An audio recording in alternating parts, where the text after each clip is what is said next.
Hi, everyone. This is Hal Krosman with Screenwriting U. And today we're going to be talking about the 5 missing skills that give you creative power.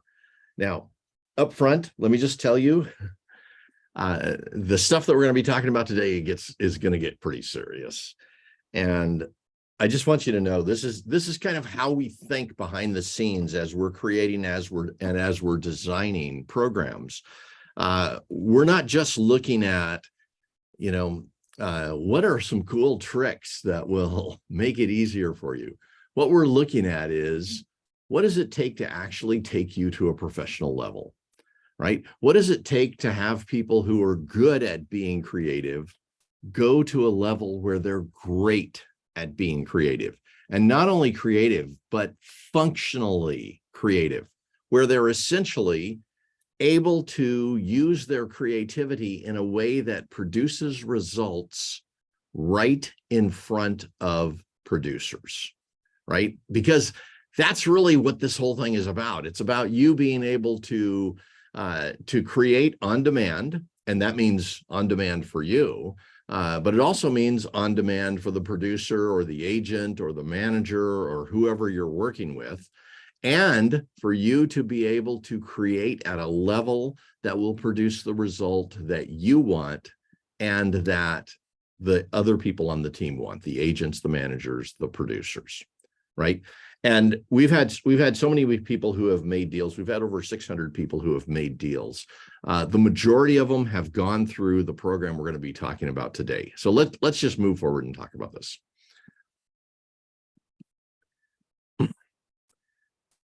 We're going to start with this question. What's your vision? What is it? And this is something that I think you need to be working with on a regular basis. You need to be operating out of your vision, right? Your vision motivates you. It guides you. It's something that you need to believe in and you need to act upon. If you've got your vision, if you really understand your vision and you are operating out of it, what happens is you make better decisions and you take actions you might not have taken. So let's just start with this. What's your vision? And please, I'm going to give you a moment on each of these. I'd like you to just write this down. What does success as a screenwriter mean to you? So let me just give you about 30 seconds. Write that down real fast.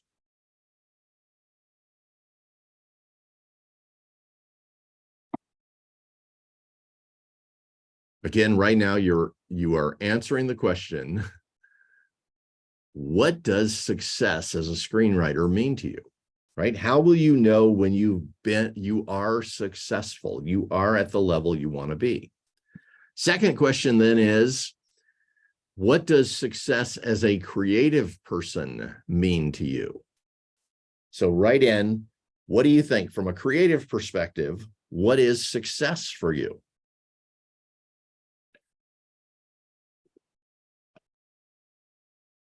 And then third, what is success when it comes to working with producers, agents, and managers?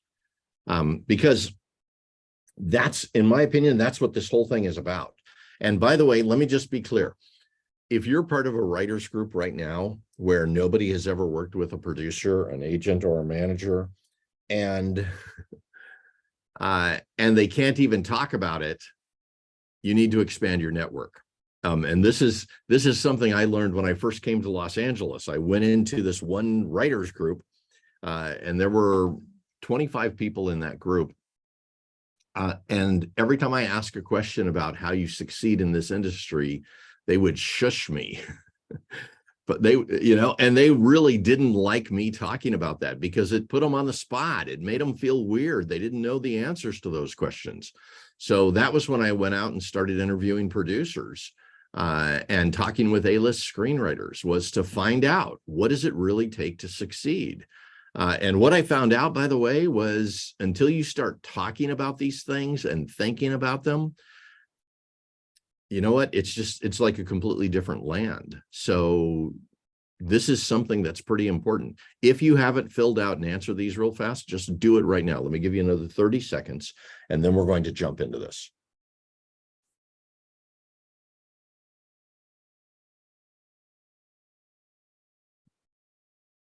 Okay.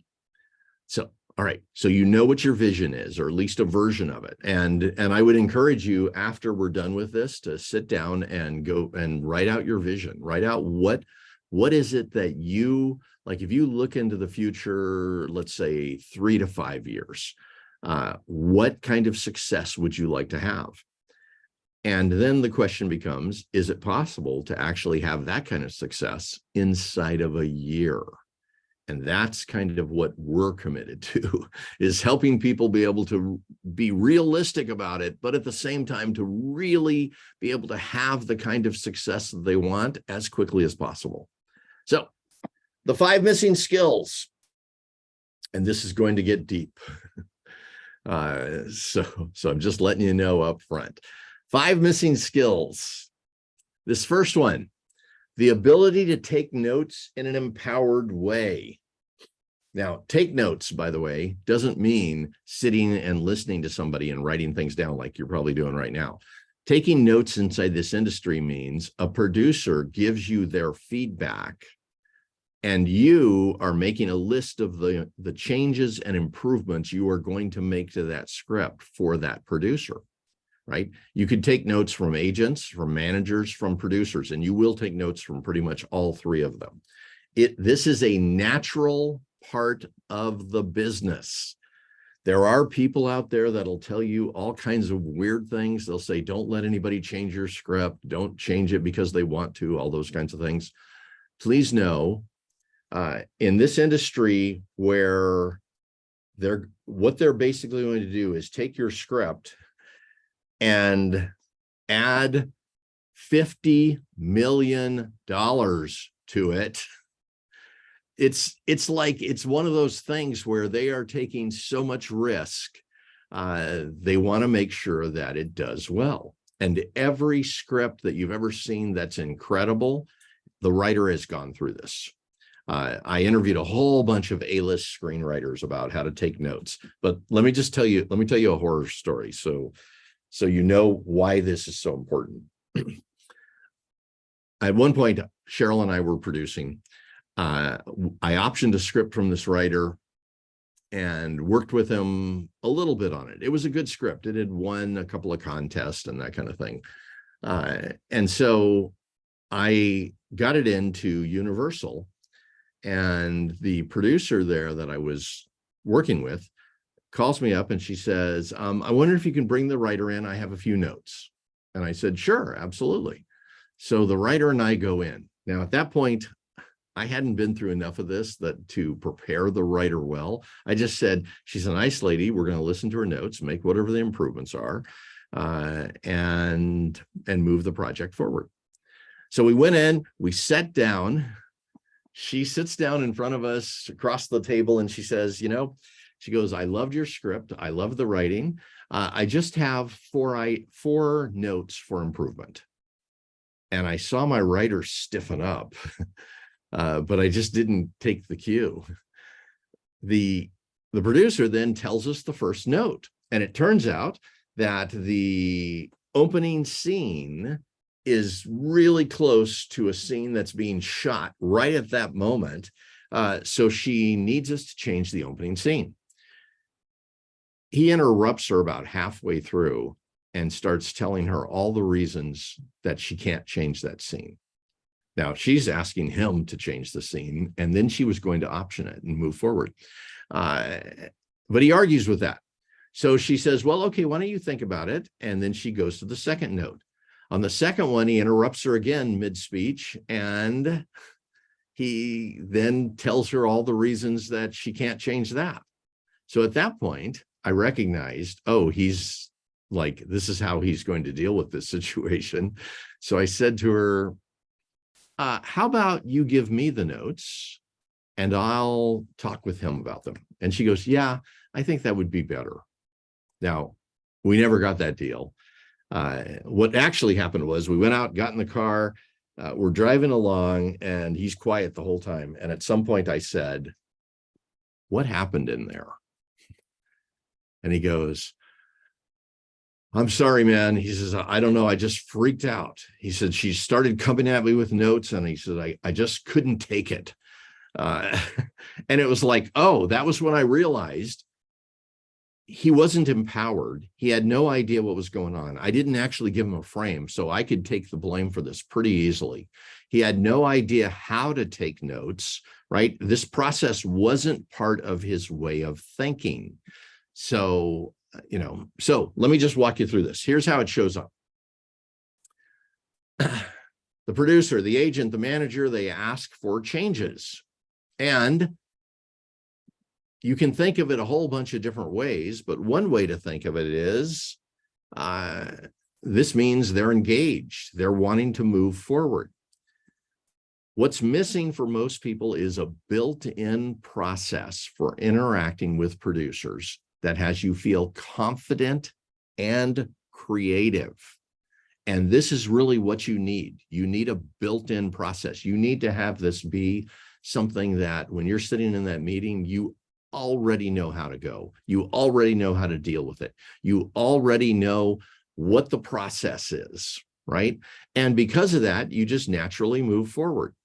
The real problem here is it points to internal fears about whether or not a person is good enough. And it causes that fight, flight, or freeze reaction. Now, the example I gave you, that guy was in fight, flight. He was in fight or flight. He didn't freeze, but in that case, he just went right into fighting. And he had really no awareness of what was going on. He didn't understand. It wasn't his fault. That's just the reaction that he had. And again, this process was missing for him, and I should have prepared him. That's what I learned from that situation. From that point on, anytime I was going to take a writer in for notes, I prepared them. I made sure they knew what they were doing and they knew how to respond. I also made sure they knew that we would listen to the notes. We would interact with the producer about them. We would ask questions and try to get to understand it. And then we would go back and go through them and make the best decisions. So, and that comes down to it. It's like you need a solution. So the first solution is you separate the project from who you are as a creative being, right? They're actually not attacking anything. What they're doing is they're trying to figure out how to get this movie made. And that's where they're coming from. So they're talking about the project, not about your ability to create. So first, none of it's personal, none of it. Second, if you can separate that and just say, oh, look, we're both just talking about the words that are on the page of that script and how we can make sure those words make it to the screen. That's the objective. So solution number two is you use this to your advantage. And this came from a bunch of A-list screenwriters. I was talking with one and I said, does it ever bother you when they're giving you, you've written what you consider a perfect script and they're telling you they want it changed 15 different ways? And he goes, no. He says, that doesn't bother me at all. And everybody in the room laughed. And then he said, no, really, it doesn't bother me at all. And I said, why not? And he goes, because I'm going to use everything they said to my advantage. He said, in some cases, the way I'm going to use it is because I'm going to look at it and go, oh, okay, that's a good idea. Let's do that. In some cases, I'm going to use it to my advantage because they don't know the whole story. And this gives me a chance to say, yes, you noticed, this is how an audience is going to feel. They're at that point and they're going, wait a minute, what's going on? And it sets up the need to know. And here's what happens later in the script, right? And he said, at the same time, a lot of times I come out of these meetings and we have found ways to elevate that script, right? And then we went into this long conversation about how what these notes do is they give you a chance also to elevate who you are as a writer. He said, in the beginning, he was threatened and he was afraid. This is the A-list screenwriter. But he said, after going through the notes, 4 or 5 times, he started to go, oh, wow, I should use this. I should learn from this. This makes me a better writer. He says, after you've been in the room 20 or 30 times taking notes, you'll be able to predict where they're going, why they're doing it, and what it's about. So it makes you stronger and more confident. So this is important. Number two, the ability to recover. Now, back to the writer at Universal, he didn't recover. In the room, he did not recover. And it really, it took him a little while. The good news on it was he and I talked back and forth. We went through the notes. We actually made all the changes she wanted. When I went back to her, she said, I'm just not sure that your writer and I are going to mesh well. And it was like, all right, that's over. But we got the script into other places. He ended up having it optioned. And along the way, he got more comfortable with it. But this was part of it, was he needed to be able to recover, right? And so you're going into these meetings, and sometimes this happens. This is how it shows up. You're blindsided by feedback or notes that didn't fit what you thought going in, or a producer who wants to change everything. And every once in a while, this happens. And as a writer, what I would try to do is I would try to listen and then decide afterwards whether or not you want to go down that road. But in the meeting, you don't have to make a decision at that point. You actually can be present and participate. So what's missing for most people there is an emotional frame that naturally leads to recovery. And this, I've watched producers do this. I was working with some producers on a project where we had the power. On that particular one, I was bringing in funding. And I noticed that there were times where I would say, well, I think we need to go down this road instead. And it would catch them off guard. And I would watch them go through an internal process. I don't know what they were saying to themselves, but within 5 seconds, they had recovered. And now they were having the conversation with me about how to make it work. It was interesting to see. So everybody in this industry goes through this. You just have to have that internal frame that allows you to be able to recover. So the real problem, again, is anytime somebody catches you off guard, it causes people to naturally kind of go into that fight, flight, or freeze reaction. If you go down a negative spiral, it gets worse.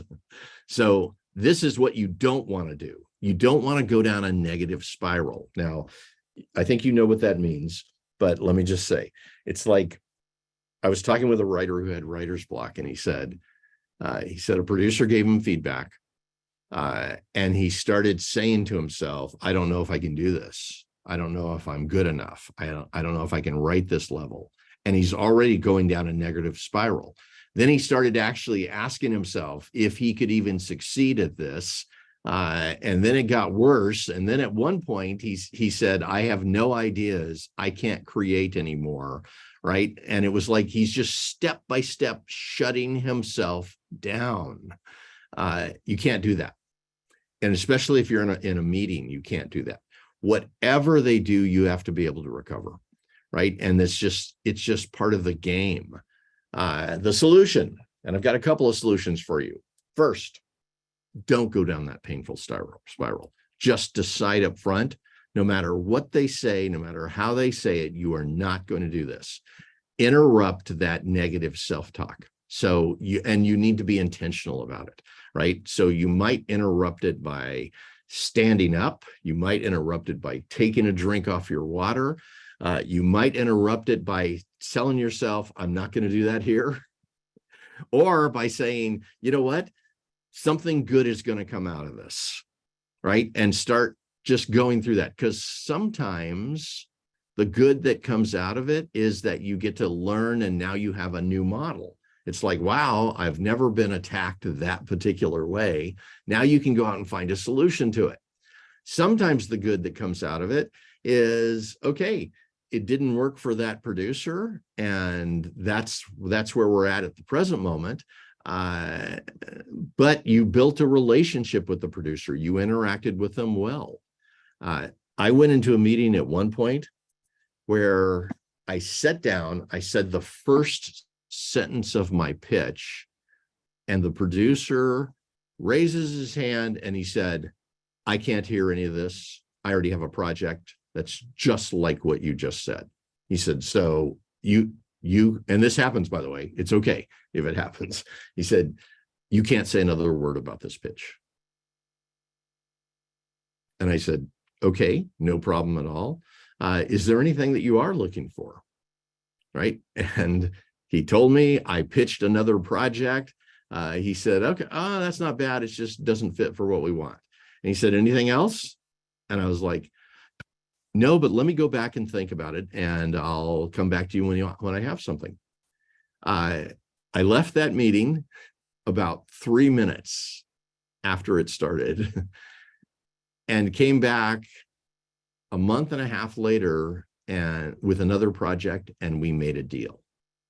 So this, just because something bad happens in the meeting doesn't mean that you're not going to have what you want. You will end up with success one way or another if you just keep moving forward. Here's the second solution. Empower yourself and embrace the positive side of the process. So go into these meetings empowered and know that whatever happens is going to be okay, right? Because you're either one of two things. You're either going to have success or you're going to learn something, right? So it's like, if you make the deal, that's success. If the producer and you hit it off, that's success. Or you're going to learn something. You're going to go, okay, I've never been up against that approach before, and you come out of it. Now, by the way, I had a writer at one point that we took into about 5 pitch meetings in 2 days. And we were driving in between and practicing our pitches and working on stuff. But one of the things that happened was he said, wow, he says, every one of them was different in one way or another. And we had some moments in there where we got caught off guard, but we came out of it and it worked. The other thing he said was, he said, I hadn't thought of it like, we're going to go into the first meeting. They're going to ask us some questions we don't know the answers to. And then we're going to go in between the first and the second meeting, we're going to solve those and be more proficient in the second meeting. He said, I thought it was going to be, we were just going to pitch. It was all going to be the same. And it's like, no. If they ask you a question you don't know the answer to, or if they do something that shocks you or any of those other kinds of things, when you come out of that meeting, first thing you want to do again is empower yourself, say good things to yourself, know that whatever just happened is going to make you more successful, embrace the positive side of the process. You come out of the meeting and you go, wow, X happened. Let's figure that out before the next meeting. Let's solve that before we go into the next one. Usually by the time I've done 3 meetings on any project, I've got the solutions to everything they're going to say. Right. And because of that, you're going in the next door so much more confident, so much more powerful, so much more successful. So it isn't one of those things of, oh, the first 3 meetings didn't work, therefore we're failures. It's like, no, the first 3 meetings didn't work, therefore all the rest will, because you solved those problems. And that's the way I look at it, right? We usually set up 20 to 30 meetings on something like that.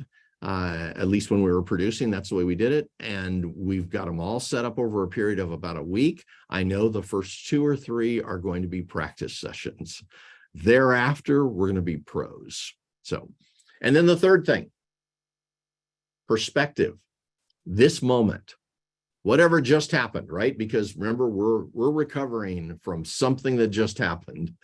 This moment is part of making you a great writer. And just have that perspective, because if you have that perspective, then everything that happens makes you stronger. Everything that happens gives you more understanding. It also gives you more things to prep for next time. And because of that, you're going to be more successful. So that's what the whole thing is about. Number 3, the ability to rethink or recreate. You absolutely need this. There are so many times that something's going to happen and you're now going to need to rethink. And what you don't want to do is pull the covers over your head and just go, I'm not even going to think about it. Because if you're going into producers and they are seeing major holes, or they're seeing some kind of major problem, and it could be a problem that has nothing to do with you. It could be, okay, the market isn't going this direction anymore. It could be we have a similar project and you need to be able to deal with that. There's lots of ways. Or it could be that they just gave you a great idea, or a great idea showed up in the midst of the pitch, and now you have to go back and recreate something. I came out of one meeting at Paramount where Cheryl and I went in. I did the pitch. The producer clearly wasn't interested, and Cheryl added a new ending to it, and right there, just off the cuff, pitched the new ending, and it lit the producer up. So as we're leaving, as we're walking out into the parking lot, she says, what'd you think of the new ending? And I said, wow, well, it was very creative, and clearly the guy wants to work with us. And she goes, yeah. She goes, how long do you think it'll take you to rewrite that? And I said, wow, at least a week, maybe 2. And she goes, well, as you heard, you've got maybe 3 days. I told him we'd have it to him in 3 days. What can you do?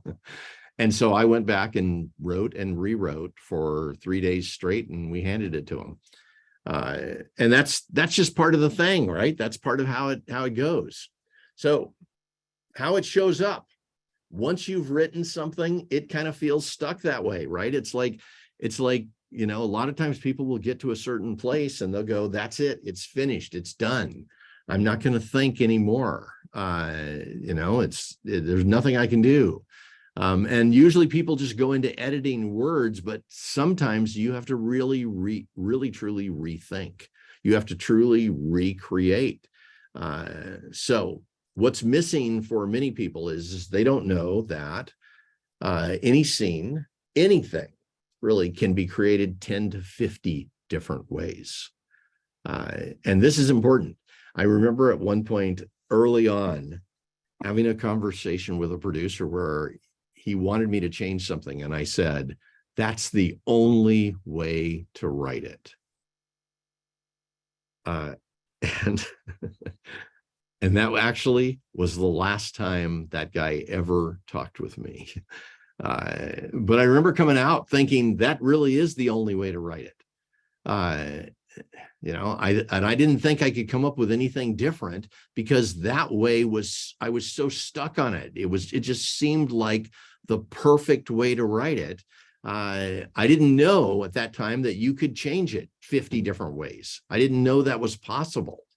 And once you know that, once you really have an experience of, hey, I can rewrite this a lot of different ways, then it's not threatening when they ask for a change. It's not threatening when they ask you to change the entire ending or the entire opening or one of the major characters or any of those kinds of things. You can then look to see, will that actually improve the project? And I'll tell you, about half the time that I come out of these meetings where they're giving us notes and asking for changes, about half the time I go, wow, those notes were incredible. About half the time. About 25% of the time I go, okay, they were pointing to something that indicates there's a problem in that area. wonder what they're trying to see, wonder what's going on, because the idea they gave us wasn't really good. And then about 25% of the time, I'll be honest with you, I walk out and go, wow, that person was off their rocker. They have no idea what they're talking about. They either didn't read the script, or they didn't get it, or they read somebody else's notes on it. They just didn't understand. And that's okay, right? Whatever the result is totally fine if you're okay and you're able to deal with it. So again, here, the real problem is this thing about it's difficult to think outside the box. And this is part of our job. In the beginning, when you're first creating something, you're thinking outside the box quite a bit. And it's because you're in the midst of this creative kind of euphoria, right? You're going for it, and something showed up, and you're just like, it's just flowing out, all of these ideas. It's amazing, right? But after you've written 10 drafts of a script, if at that point you need to think outside the box, once you've wordsmithed that script and you think it's perfect, that's a different process. That requires that you're really, really good at thinking outside the box, that you can do it even when you don't want to. And that, by the way, is when you know you're a pro. When you're able to look at something and go, I love it the way it is. I think it's perfect the way it is. Now let's recreate it and present something that's just as good, that is completely different. When you can do that, you're a pro. And by the way, when you can do that, you have control of your own creative processes.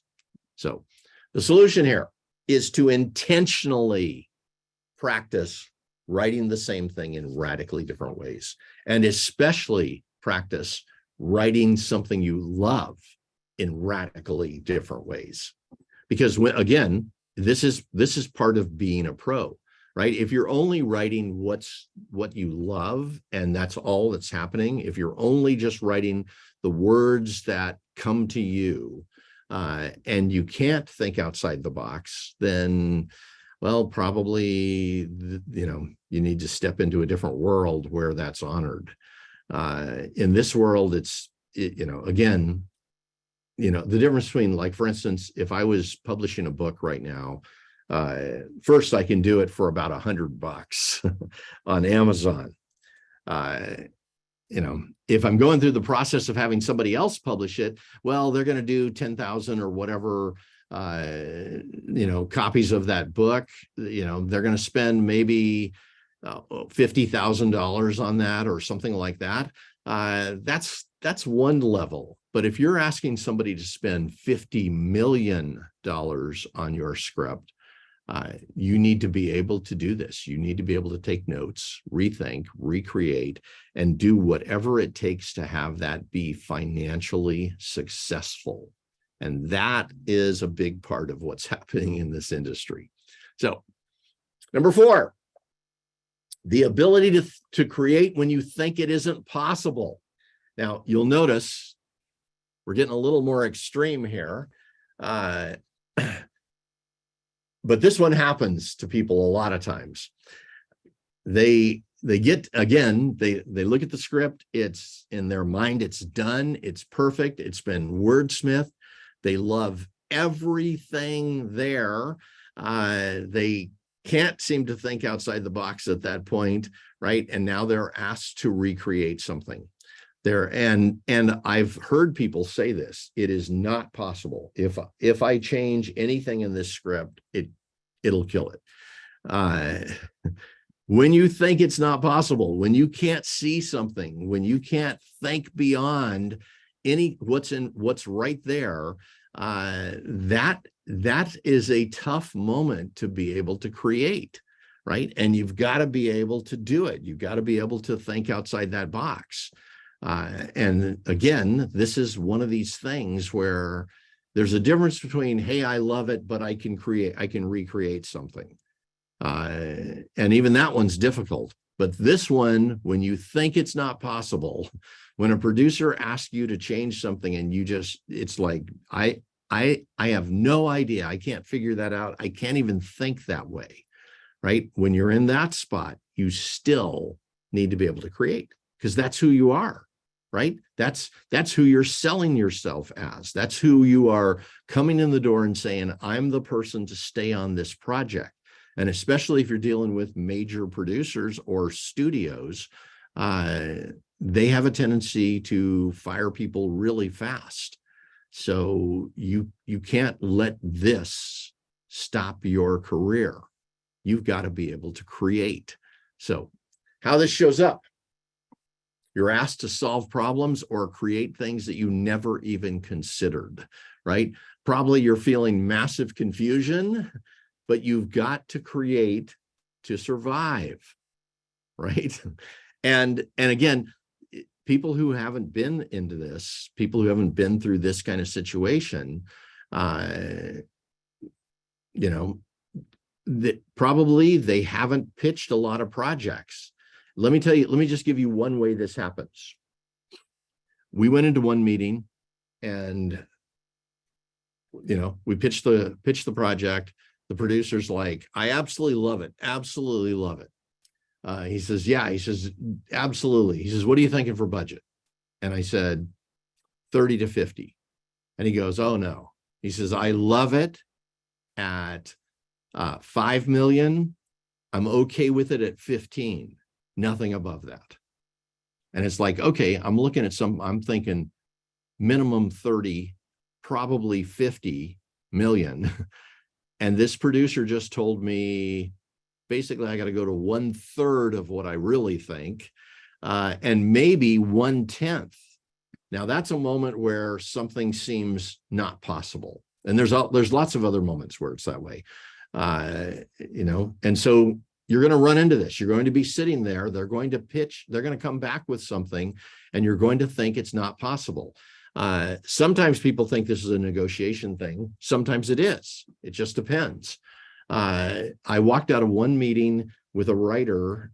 The producer had asked her to take a horror movie and to build a romance into it. He just kind of had this idea and he wanted her to do it. And she had written the script was done as far as she was concerned. We walked out into the parking lot and she says, do you have any idea how to do this? And I said, nope, not yet. And she goes, neither do I. We stood there for about 30 seconds quiet.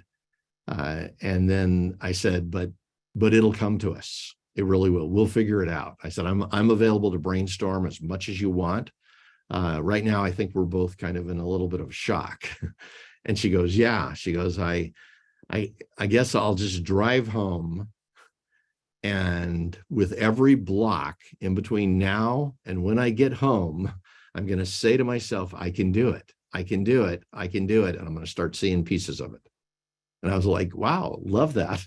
You know, she was already mentally programming herself for success, right? She was already, you know, starting to come up with some way she could process.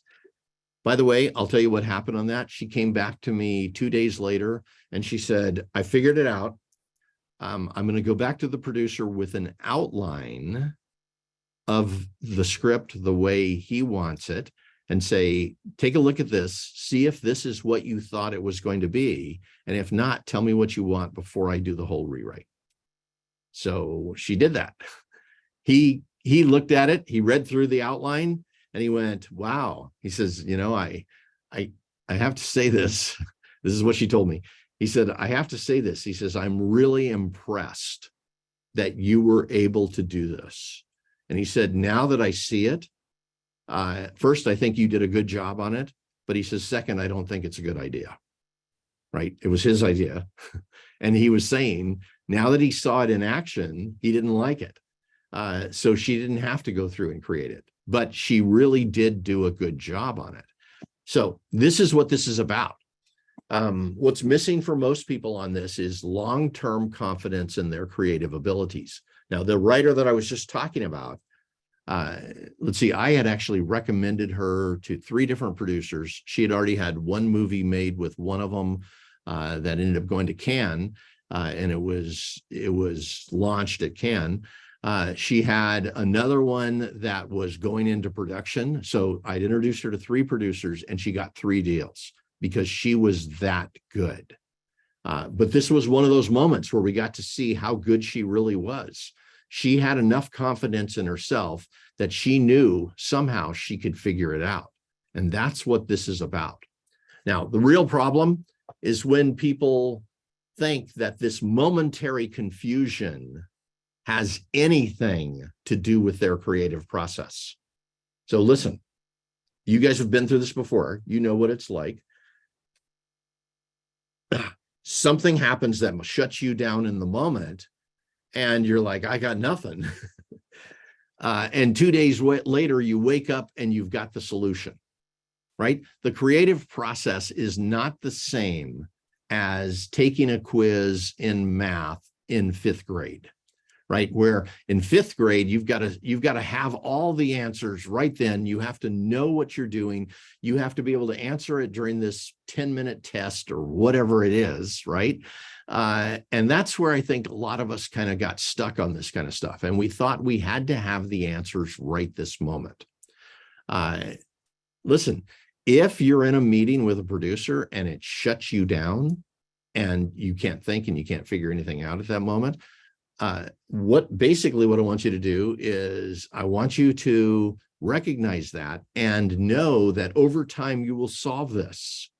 You really will. All you've got to do is give yourself, even though you're feeling a certain way, just give yourself permission to go through your process. Now, let's go to some solutions here.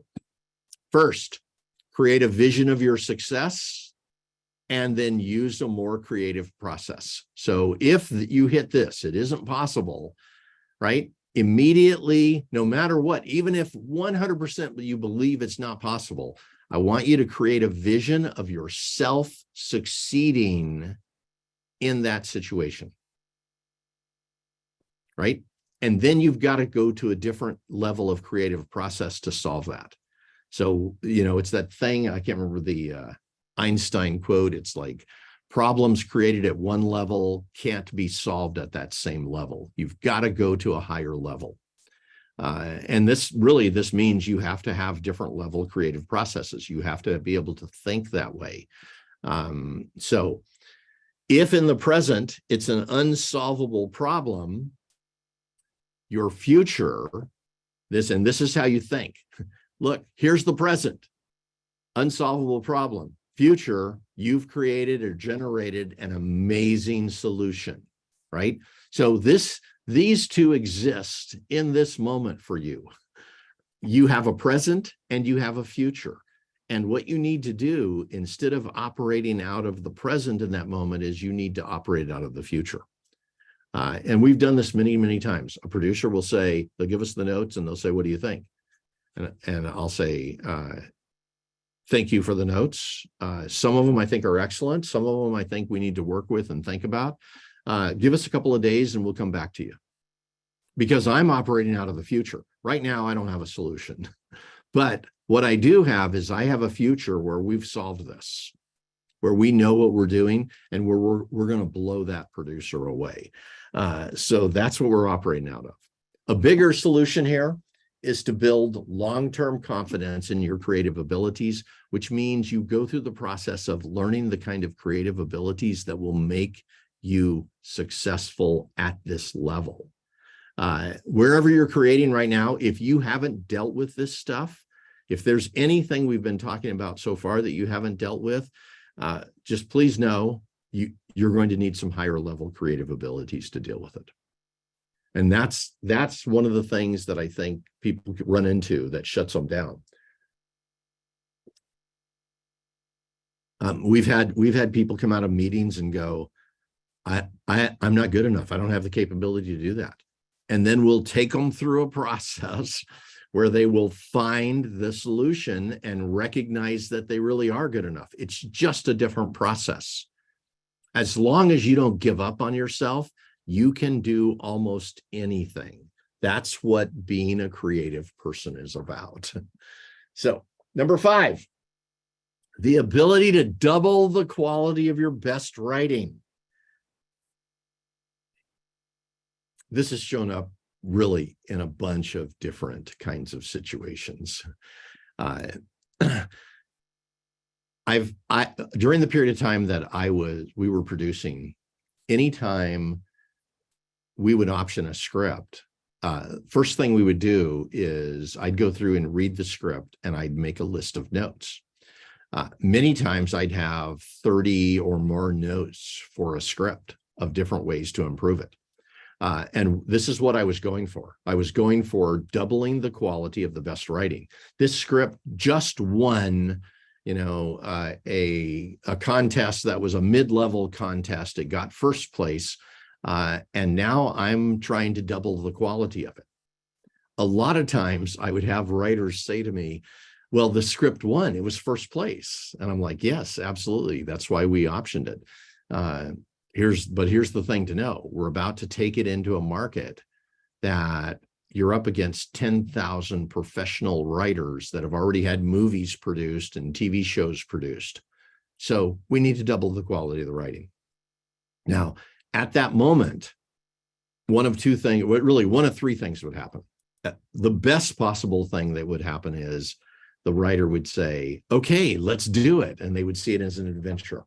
That happened about 5% of the time.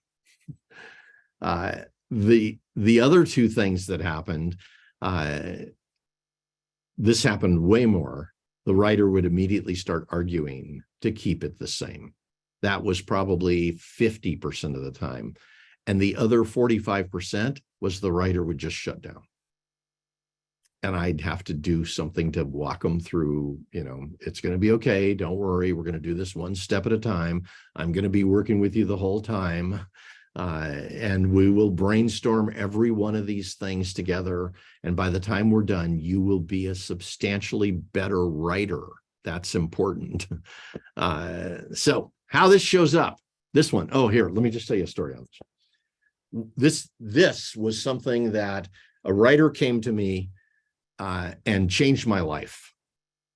His name was Richard. Richard called me up one day. He's one of our writers. He called me up one day and he said, Hal, this producer wants to option my script. And I was like, excellent, Richard. Congratulations, man. That's so cool. And he goes, no, it's not. And I said, really? Do you not like the producer or something? And he goes, no, that's not it. He said that he loved the concept. He loves the characters. He loves some of the dialogue, but he needs me to double the quality of the writing. And I said, okay, all right, let's see. How would you do that? And I was just starting to think about it. And he goes, no, he says, it's not possible. It's my best writing. It's not possible. I can't double the quality of that writing. And I was like, well, let me think about it, Richard. So I thought about it for about 3 days. And I had probably 5 pages on my flip chart just filled with ideas and stuff like that. Because as soon as he said it, as soon as he went through this, I went, wow, what would happen if a writer could do this? What if they could take the best writing they'd ever done in their lives and double the quality, right? Think about how much power that would give somebody.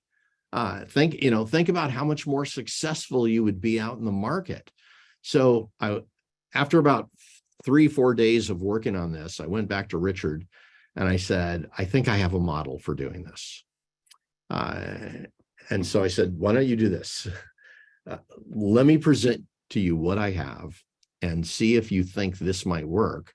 And if you think it might work, go back to the producer and say, okay, I'm going to do that. I'm going to do what you ask. I'm going to double the quality of the writing, and I will get back to you in about 10 days.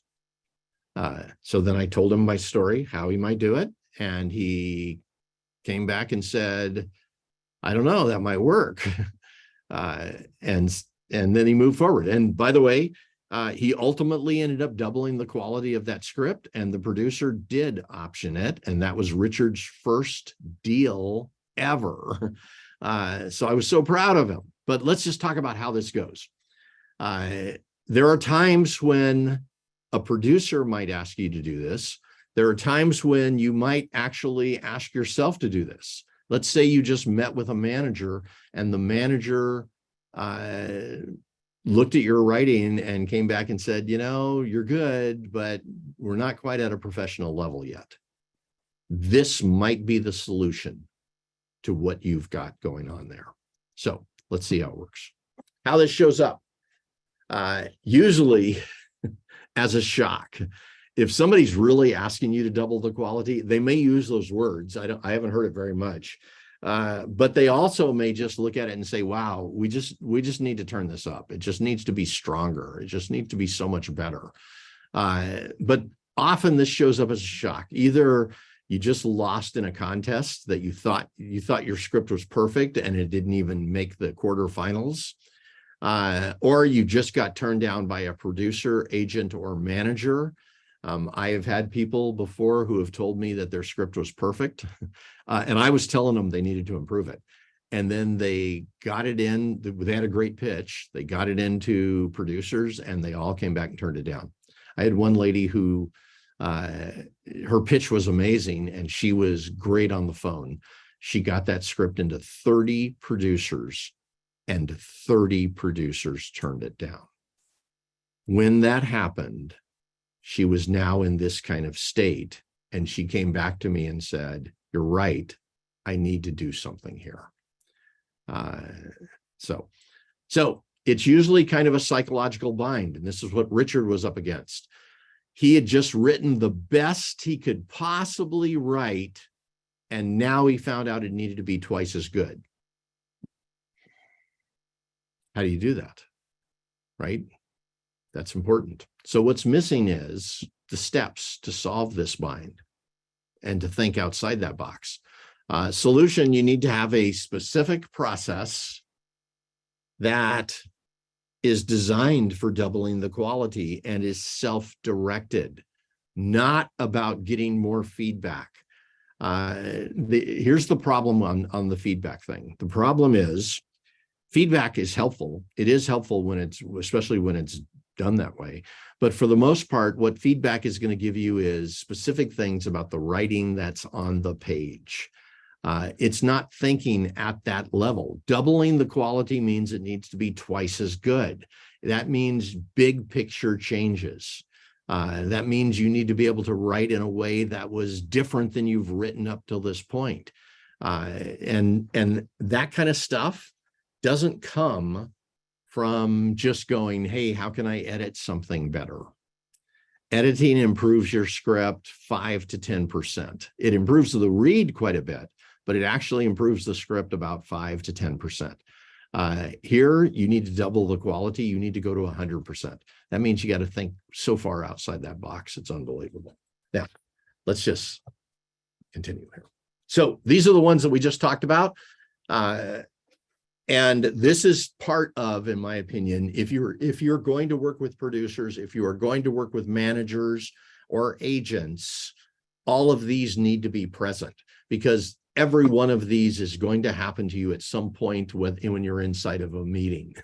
And basically what this comes down to is this: the reason why most people's writing doesn't become great is because they're still thinking and creating the way they were, back when they first started, right? It's like most people, once you've gone through one script, you've kind of locked in your creative process. And now you have a pretty good idea. By the time you get to the second script, you know exactly what it takes to go through and write a script.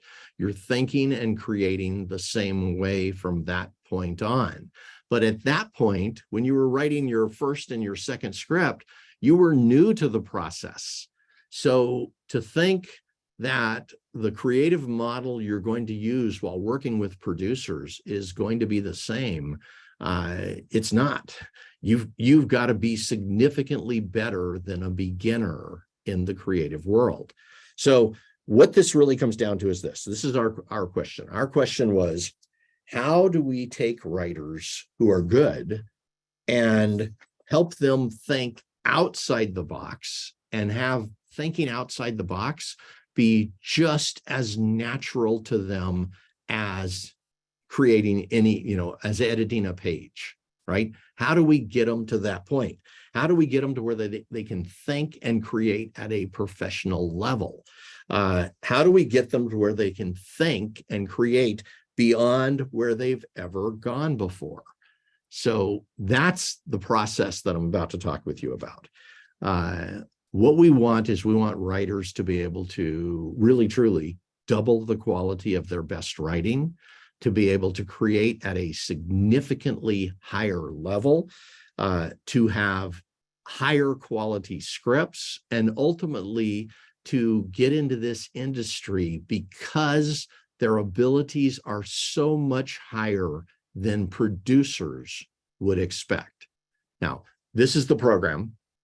It's called Creative Mastery.